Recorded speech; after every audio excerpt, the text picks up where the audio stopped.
net working capital, component, or what is the impact on net working capital in this regard versus the cost saving or the cost reduction that we get from the negotiation.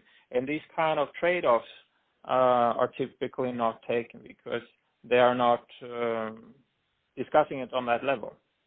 So they look at the price. Okay, I have another price, supplier which is with a lower price, and this generates more deviations throughout the value chain because the fluctuations in lead times are just greater.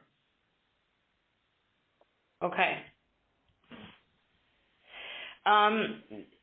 In terms of interface between a supply chain and procurement organization, and this interface is interaction with different business units, have you perceived this role, and is it usually within the experience you've had one central person? Is it mainly the supply chain or the logistics and procurement organization having many interfaces into the business unit? What is a best practice for you in this respect? Because we also have discussed that depending on the different business unit setups, there are sometimes, one individual that are, let's say, call it face to the internal logistics and procurement customer, and in other cases, the colleagues having to coordinate, getting stuff from A to B, have to interact, with everyone down to, individual plant managers.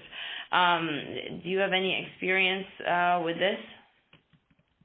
Yeah, I think for me, logistics and procurement is one dimension in the overall supply chain setup. So years ago, then it was logistics that was on top, but I think actually in my world, supply chain is the overarching, end-to-end view. And if I would set it up in a greenfield approach, ideal case, I would set up a supply chain organization where logistics and procurement is one, a responsible party for the end-to-end value chain, but the accountable party to steer it and design it, that is with supply chain. So, and that's the complexity with supply chain. It touches so many parts. You have the customer side, you have the sales guys, you have logistics, you have procurement, and then you have, of course, financial parts with costs and net working capital. But it's like a big orchestra.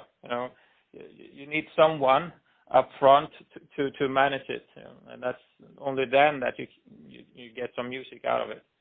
And this is, as I see, the role of supply chain, to take that role. Okay.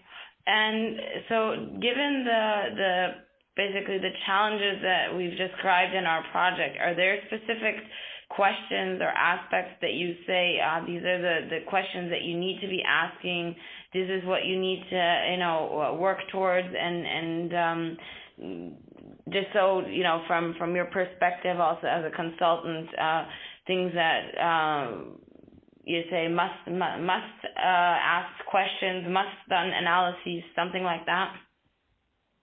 Yeah, my experience is that, but we just talked about, for the last half hour, to set up this kind of end-to-end value chain from a kind of an outside-in perspective. This kind of view is often missed in the organizations, and for me, I would start by taking the outside-in perspective. How do you, for example, ensure that you can deliver a product to gold customers within a certain amount of days? These kind of questions.